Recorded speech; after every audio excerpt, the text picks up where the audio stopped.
pessoal, olha, nós estamos num momento de atualização da conjuntura no processo do Congresso, né?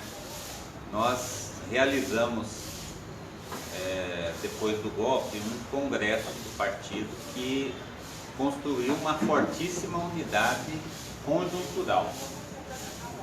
Então, se teve algo de positivo, de significativo no 6º Congresso do PT, é que apesar das dificuldades para sua convocação, que havia fortes resistências no grupo majoritário do PT à realização de um congresso no contexto de uma derrota tão forte da esquerda brasileira e mundial como foi o golpe de 2016, o fato é que o congresso produziu uma fortíssima unidade de enfrentamento do golpe, caracterização do afastamento da presidenta Dilma não como um episódio normal da vida democrática do país, mas como um golpe institucional violento, em que se uniram forças nacionais e internacionais, do capital, da política, da mídia e dos poderes da República no Brasil, para, a partir de um pretexto absolutamente furado, afastar a presidenta eleita e impor um programa que não tinha nada a ver com o programa pelo qual a chapa Dilma Temer tinha sido eleita, né? Portanto, foi um congresso que analisou os movimentos das elites nacionais e internacionais contra os nossos governos e delimitou uma política para frente. Foi o congresso do Fora Temer, de nenhuma aliança com os golpistas, de nenhuma saída para a crise e o golpe que não fosse democrática, portanto negando a possibilidade de uma saída por cima com o afastamento de Temer, eleições indiretas ou coisas do vale. Foi o congresso da reativação do PT na luta de massas, né?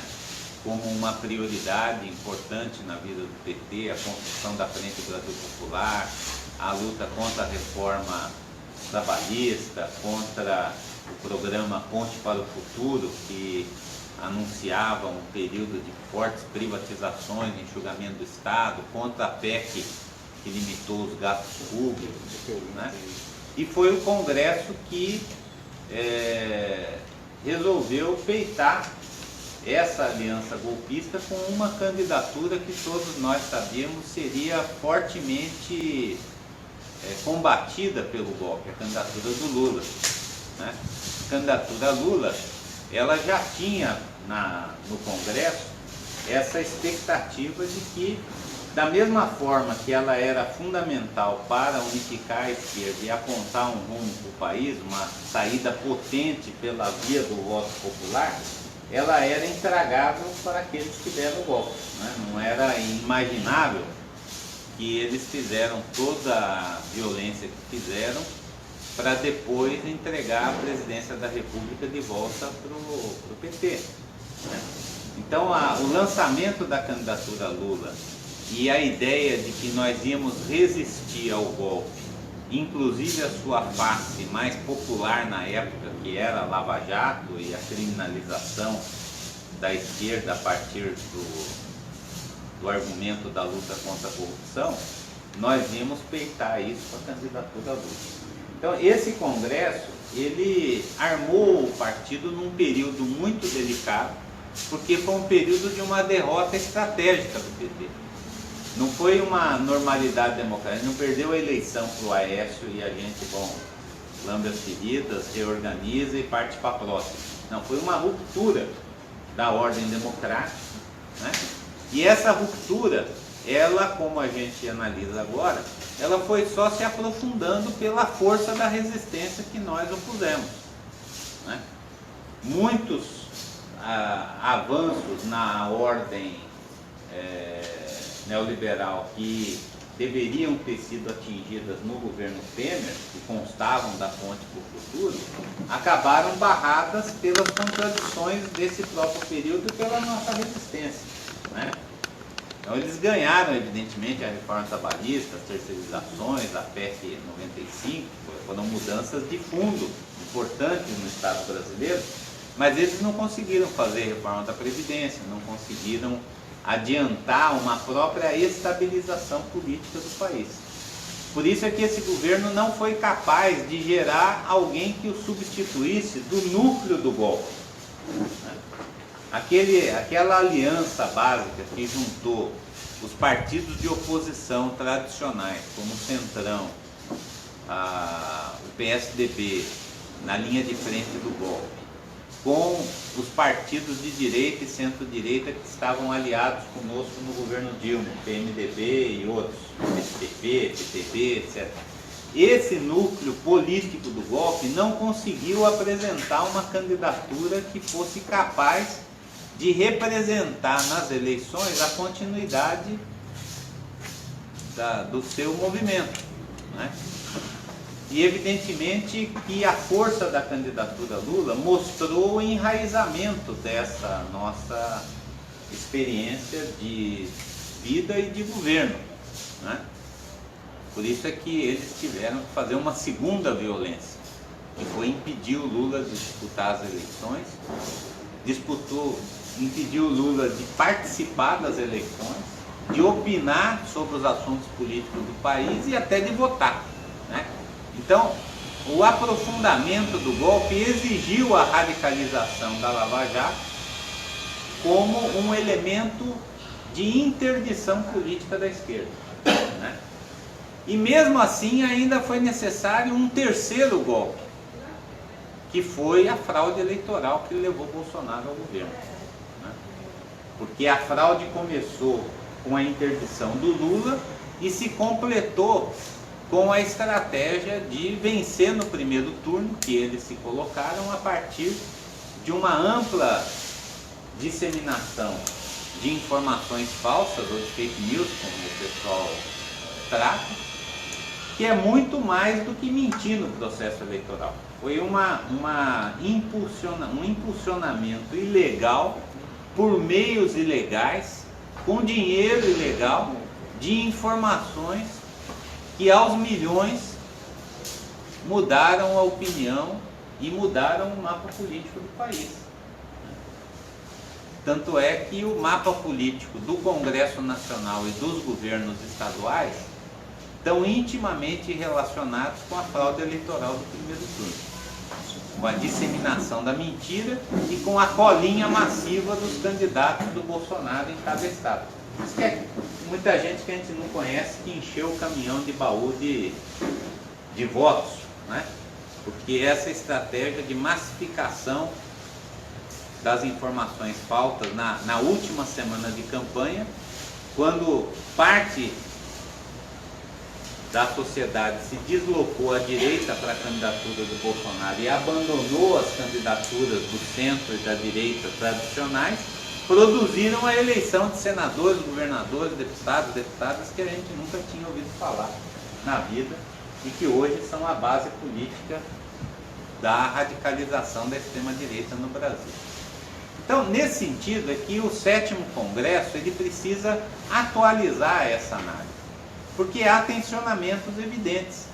Como toda a nossa aposta conjuntural no 6º Congresso foi de uma saída democrática e de curto prazo para o golpe, ou seja, é encerrar o golpe por meio do voto popular numa candidatura de esquerda, que seria a do Lula, e com um programa de transformações que não foram realizadas no nosso governo, esse foi o núcleo da estratégia definida no 6º Congresso, nós precisamos ver o que acontece daqui para frente, né? Então nós precisamos caracterizar esse momento, caracterizar que fase é essa em que nós estamos, né? E aí nós temos que partir do pressuposto de que houve, né, um processo de radicalização política no país com a vitória do Bolsonaro e uma agenda que tem um tripé altamente perigoso para a vida democrática do país, né? A primeira sustentação desse governo, aquilo que lhe dá ainda hoje iniciativa política e capacidade de dirigir o país do ponto de vista das elites, é a sua agenda ultraliberal na economia, né? É a retomada da agenda Fernando Henrique dos anos 90, da agenda da ponte para o futuro do Temer, da agenda do grande capital financeiro transnacional que hegemoniza, né, o enfrentamento da crise de 2008 do ponto de vista das elites. Então, essa agenda da reforma da Previdência, das privatizações, que não são mais a privatização de um setor ou de outro, né, é a destruição de uma estrutura estatal que foi construída ao longo de décadas do Estado brasileiro, que está toda ela hoje em xeque à venda, né? E principalmente do nosso principal ativo, descoberto durante o governo Lula, que é o pré-sal, né? Então, esses elementos de ordem econômica, eles garantem, né, um apoio geopolítico mundial importante ao governo Bolsonaro. Paulo Guedes, mais do que expressão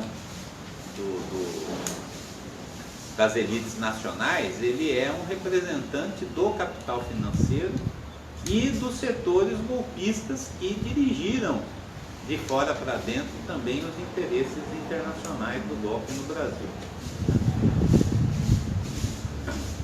O segundo núcleo, né, representado aí na figura do Moro, é o da criminalização da esquerda por conta da estratégia de isolar os governos de esquerda no Brasil, na América Latina e no mundo como governos corruptos, né? Então, esse é talvez a dimensão mais popular do governo hoje. É a ideia de que o governo é um governo da Lava Jato, é um governo do Moro, é um governo de quem combate a corrupção. O Bolsonaro, com seu moralismo, né, dirigiria um governo à prova de corrupção. E o Moro, no Ministério da Justiça, seria o fiador desse objetivo do governo. Então, esse é um segundo aspecto, e mesmo com todas as denúncias que estão saindo, né, a popularidade do Moro, o prestígio do Moro ainda é superior ao prestígio do próprio presidente da República, ainda que isso esteja em queda, né? Mas para mostrar a força dessa narrativa de que o governo do PT foi um governo corrupto que quebrou o Brasil para financiar os interesses privados dos petistas e do PT, né? Então, esse núcleo, ele tem a ver, e daí a lógica do pacote Moro, né, do plano Moro de segurança pública, de combate ao crime, como eles falam, que é o de institucionalizar as irregularidades da Lava Jato e permitir o aprofundamento da criminalização da esquerda e dos movimentos sociais por meio legal, por meio institucional. E o terceiro núcleo, o núcleo militar, é um núcleo que está assegurando, vamos dizer assim, que um programa tão regressivo do ponto de vista social, que não diz nada para o povo trabalhador, não diz nada para os pobres, não diz nada para os desempregados, tenha a garantia da repressão, né? Ainda essa semana, com a chegada da Marcha das Mulheres Indígenas e depois das Margaridas, a greve da educação, né, saiu anteontem um novo oferecimento, né, das forças nacionais de segurança para enfrentar as manifestações em Brasília, né? Da mesma forma que em vezes anteriores, numa articulação com o governo de direita, que nem pede, mas também não reclama de uma forte presença policial militar na esplanada e no uso crescente do discurso da tutela das Forças Armadas sobre as instituições civis, né? Então, esse núcleo que o PT identificou de conjunto já nas suas resoluções como um tripé de sustentação do governo Bolsonaro, ele torna o governo Bolsonaro, para além de todas as atrapalhadas que é capaz de fazer, de todas as provocações que alguns identificamos como um método e não como um problema de personalidade apenas do presidente, ele mostra que nós temos que nos preparar para um governo qualitativamente superior na capacidade de reprimir a esquerda e de barrar o nosso projeto. Então, identificar essa análise no Congresso vai ser uma tarefa importante, né? Porque nós estamos trabalhando com a ideia, nos nossos documentos, de que nós estamos vivendo uma transição de regime no Brasil. Nós não estamos mais no Estado Democrático de Direito. O golpe, o impeachment, as decisões do Supremo Tribunal, do Congresso Nacional, de institucionalização do golpe, não são suficientes para a gente engolir a ideia de que nós vivemos numa normalidade democrática no Brasil, mas ao mesmo tempo não estamos numa ditadura. Nós estamos num regime autoritário, de exceção, cuja natureza vai se definir pela luta de classe. Então, como nós vamos sair dessa situação, é que o Congresso tem que discutir, né? E, fundamentalmente, tem que identificar uma estratégia. Porque aquela estratégia que foi derrotada com o golpe, ela se mostrou insuficiente para deter o golpe, e ela é ainda mais insuficiente para enfrentar um governo discricionário ou uma ditadura.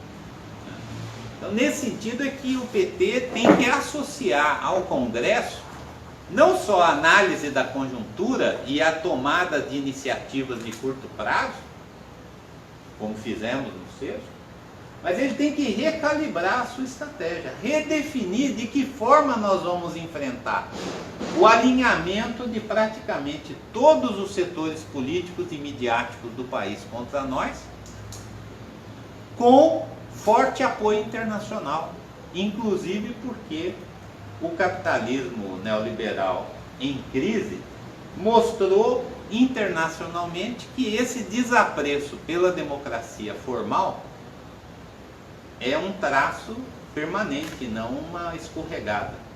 Governos de extrema direita, midiáticos, com vencimento em eleições manipuladas, já não é mais algo do Trump ou do Bolsonaro, né? Há uma estratégia em curso que pressupõe que aqueles mecanismos institucionais tradicionais da democracia burguesa podem ser revogados ou mutilados ou condicionados de acordo com os interesses do capital.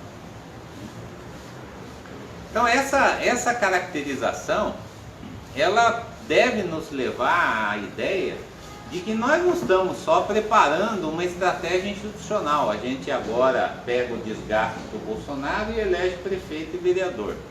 Na próxima a gente ganha a presidência da República como se essa normalidade da vida democrática do país tivesse dada, né? Nós, inclusive, achamos que é preciso combater fortemente essa ideia de que não dá para fazer uma oposição frontal ao Bolsonaro, porque afinal, diferentemente do Temer, ele foi eleito, né? Ou seja, nós introjetamos com essa argumentação a ideia da normalidade democrática, como se a vitória dele nas eleições tivesse sido obtida em condições normais, em eleições limpas, com o pleno exercício das forças políticas de participarem do processo eleitoral, né? Então a AMS tem desde o início do processo da preparação do Congresso chamado a atenção para esse ponto. Nós não vivemos um regime democrático de direito, nós vivemos um regime em mutação. E como tal, nós precisamos mudar a estratégia meramente institucional. Porque na estratégia passada, a luta de massas era apenas um apêndice para a disputa eleitoral. Tanto é que o PT deixou de ser um partido que formulava para a luta de classe. Ele formulava para a luta institucional e delegava aos movimentos sociais as suas manifestações, atuando sempre como um representante institucional da luta sindical, popular, das mulheres, etc. Mas até na própria construção da Frente Brasil Popular, que foi um avanço muito grande, que ganhou também força com o 6º Congresso, de uma certa forma ainda perdura uma certa visão que havia na antiga coordenação de movimentos sociais. Os partidos estão lá, mas quem define o calendário de luta das coisas são os movimentos. Cabe ao partido representar, fazer a luta institucional, defender, estar presente, mas não há um núcleo de fato que pense uma estratégia de enfrentamento dessa situação. E um dos impasses que nós vivemos sobre isso é também a campanha Lula Livre. Porque a campanha Lula Livre, ela foi montada no ano passado como uma campanha para garantir o direito do Lula a ser candidato. Antes da prisão, a campanha Lula Livre chamava Campanha em Defesa da Democracia e do Direito de Lula a ser candidato. Com base nessa política, nós multiplicamos comitês no primeiro semestre de 2018, fomos para a rua, fizemos manifestações, depois entramos no processo eleitoral e ficou claro para nós que não se trata apenas, principalmente depois do governo Bolsonaro e do ministro Moro, apenas de impedir o Lula de ser candidato. É impedir o Lula de exercer a liderança política do país de um bloco que potencialmente pode ameaçar o bloco que está no governo, que está no poder.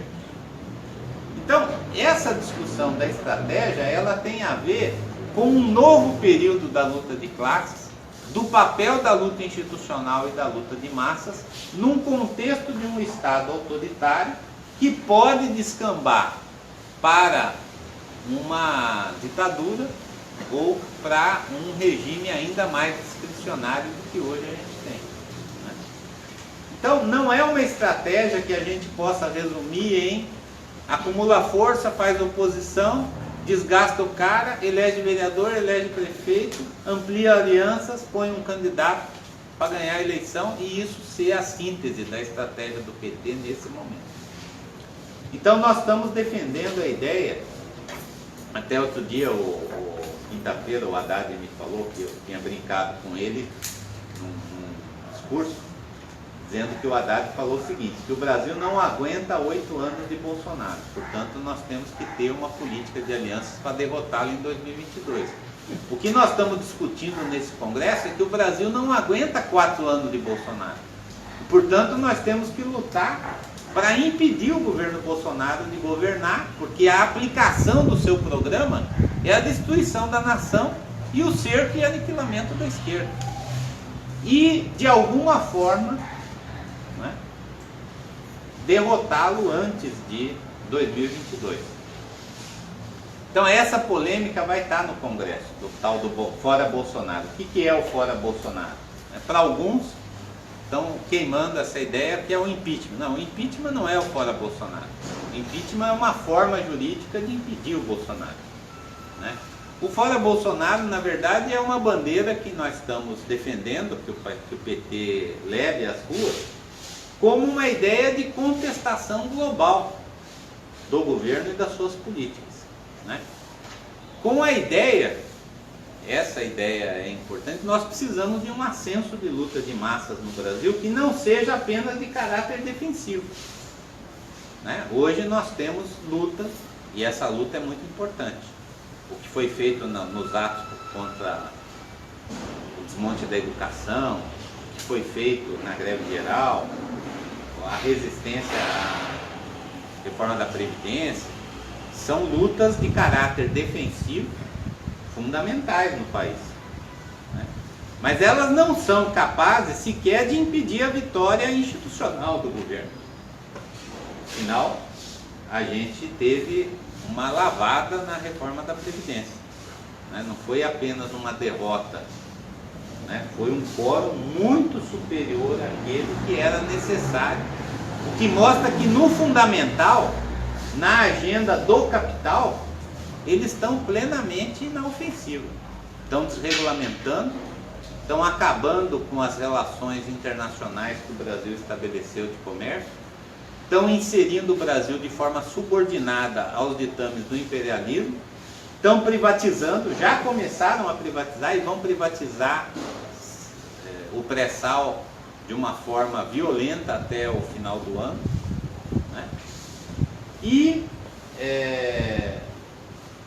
essa agenda não é contestada nem pela Globo, nem pelo Estadão, nem pela Folha, que batem no Bolsonaro por outros assuntos, mas a lógica geral, e a entrevista do Toffoli na Veja de ontem, mostra claramente isso. Quando o Bolsonaro esteve em crise, os poderes que deram o golpe se uniram, estabilizaram o Bolsonaro e garantiram a aplicação da política, que é o que interessa. Rodrigo Maia bancou a reforma da Previdência e o Toffoli reconhece, né? Não caiu o Bolsonaro, estabilizamos o Bolsonaro e o país continuou a sua trajetória e aprovou a reforma da Previdência. Então aquele pacto entre os poderes foi anunciado em maio, nada mais é do que você repactua o que é essencial desse governo e disputa o resto. E por isso o Bolsonaro sabe que ele precisa manter a disputa ar quente. E toda essa política que ele tem tido de hostilidade à esquerda, de enfrentamento da esquerda, de mobilização da direita, tem a ver com isso. Ele sabe que em algum momento haverá uma radicalização maior da disputa política no país. E por isso ele precisa estar na rua, ele precisa ter mobilização de massas.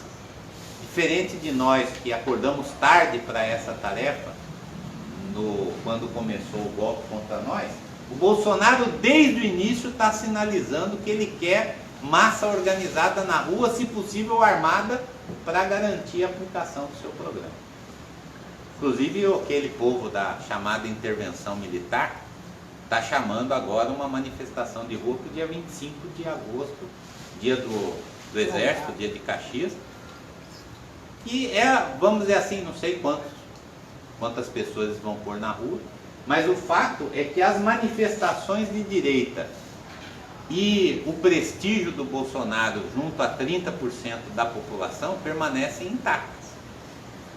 Veja que a pesquisa de ontem, divulgada hoje, né, da XP Investimentos, ela mostra que cresceu 3% a rejeição do Bolsonaro, mas ele mantém ainda mais de 30% que acha o governo bom e ótimo. Né? E o Bolsonaro, ele cultiva com esses gestos que ele faz para a direita, para os militares de baixa patente, para os empresários, para os evangélicos e os setores católicos de direita.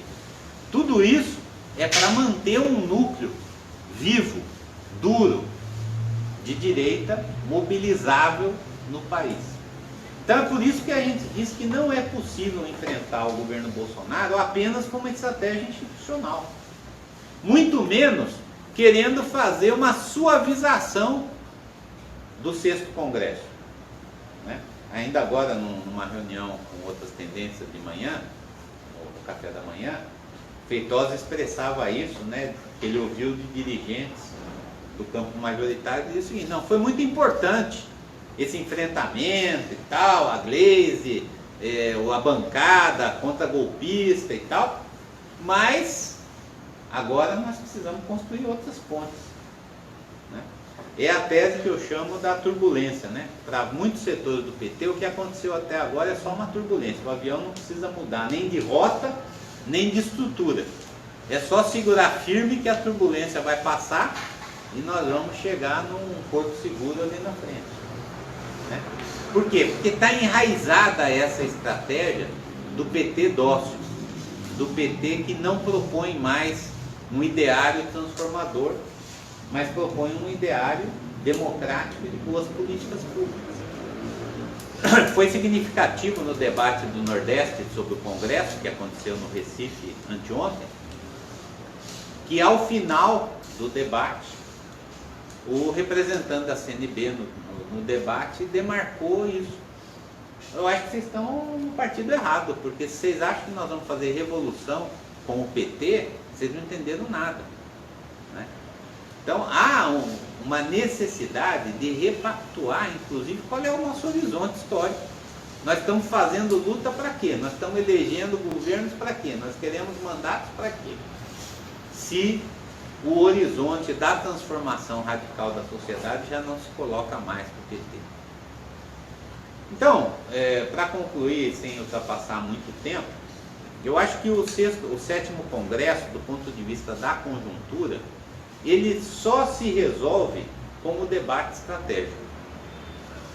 Porque a gente, evidentemente, quer ganhar prefeituras e vereadores. Ninguém aqui está rasgando dinheiro, né? Nós achamos que, da mesma forma que o judiciário não pode ser abandonado, nós temos que continuar lutando para libertar o Lula com as ações, com as contradições. Nós temos que ter contradições na política, nós temos que continuar fazendo eleição, não há dúvida.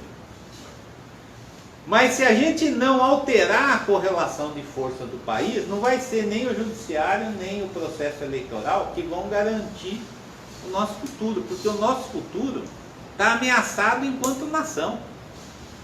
Vocês imaginem o atraso que nós vamos receber no caso de uma candidatura do PT ganhar as eleições de 2022, com o Brasil recebido como o Menem deixou para o Kirchner da Argentina. Sem estatais, nós governamos, veja bem, com um parque estatal preservado que o Fernando Henrique não conseguiu privatizar. Nós tínhamos Banco do Brasil, Caixa Econômica, BNDES, bancos estaduais, sistemas de crédito públicos, que hoje não existem na maioria do mundo. Nós tivemos como elemento de desenvolvimento industrial e geração de emprego e capacidade de retomada de investimentos no Brasil a Petrobras, que recriou a indústria naval, criou a indústria de conteúdo local, fortaleceu a indústria petroquímica, a indústria química. Avançamos nas reformas das refinarias para poder sair de mero explorador de petróleo in natura para industrializador de petróleo. Investimos em novas energias como uma realidade de peso econômico para uma alternativa energética global. Isso tudo vai ser destruído em 4 anos, não é em 8, talvez em 2, em 3, que eles já estão vindo da reforma previdenciária para a capitalização, né? Veja que a gente conseguiu na Câmara alguma conquista, né? O Senado já está colocando, Tasso Gereissati, o senador mais rico do Brasil, né? Já está trabalhando com a ideia de uma PEC paralela, aonde você coloca o tema da capitalização. O tema da capitalização é a destruição da Seguridade Social como a gente conhece hoje, a integração saúde, assistência e previdência num projeto comum.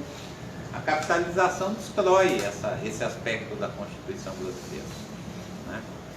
Depois eles estão trabalhando já no plano de desestatização e estão avançando. Partes com essa decisão do Supremo de que só precisa ter autorização legislativa as estatais, as subsidiárias e outros serviços não precisam ser privatizados nem com autorização do parlamento. Significa, né, a venda fatiada de ativos da Petrobras, de ativos da Eletrobras, da própria Eletrobras no curto prazo. Eles vão tentar fazer isso ainda em 2019. E o Paulo Guedes e as autoridades aí da privatização colocam claramente. Não é que tem uma coisa ou outra à venda. Tudo que puder ser vendido vai estar à venda. E tudo aquilo que é serviço que pode ser cobrado, vai ser cobrado. Daí o desmonte da educação pública para favorecer a educação privada, o desmonte da saúde pública para fortalecer os planos de saúde, o desmonte da segurança pública para fortalecer as milícias e os grupos de segurança privados. Então, nós estamos diante de um desmonte global. Que não é assim, não, deixa, né, como a gente vê às vezes aquelas brincadeiras de Facebook, né? Não vou para a rua lutar contra desmonte nenhum. Esse pessoal que elegeu que sofra, porque depois a gente volta. Quando a gente voltar, gente, se voltar, nós não vamos ter mais base material para fazer políticas bem-sucedidas como a gente fez no passado. Daí a necessidade de um programa de reformas estruturais. Então, esse programa, que a gente chamou de Plano Lula de Governo, que eu ajudei a coordenar, ele é um programa que repõe a agenda das reformas estruturais, a reforma política, a reforma tributária, a reforma da mídia, com a democratização dos meios de comunicação de massa, a reforma agrária, a reforma urbana, agregando outros elementos mais radicalizados de ação política e social, inclusive na economia, com a ideia da transição ecológica, que é uma outra faceta importante da autocrítica que a gente tem a fazer sobre o modelo de desenvolvimento que a gente implementou e sobre a centralidade de uma nova política econômica que não tenha o meio ambiente apenas como um apêndice. Então, essa ideia da transição ecológica, ela está muito forte no programa de 2018 e vai ser um dos temas do Congresso também. Inclusive, o último seminário preparatório do Congresso é justamente sobre a transição ecológica. Então, eu paro por aqui para a gente ver o seguinte: identificar a força do Bolsonaro, o PT já fez. Nós não estamos lidando com esse governo como um governo de imbecis que vai cair amanhã. Que é só a gente deixar as atrapalhadas seguir que ele se enrosca. Não, nós estamos trabalhando, a maioria do PT, com a ideia de que nós temos um adversário muito forte pela frente. Não por ele, pela pessoa que encabeça, mas por aquilo que ele representa do ponto de vista de ameaça à democracia e daquilo que ele representa de unidade das elites contra nós. E, portanto, nós precisamos de uma resposta que não seja apenas uma resposta institucional, que seja uma resposta global. E que cerque esse governo de todas as armadilhas que a democracia formal pode nos dar. Como, por exemplo, a gente limitar a nossa estratégia apenas ao calendário eleitoral de 2020 e 2022. Bom, como eu ganhei uma outra mesa que não estava prevista para daqui a pouco, aí a gente discute o restante do outro. Eu ia abrir.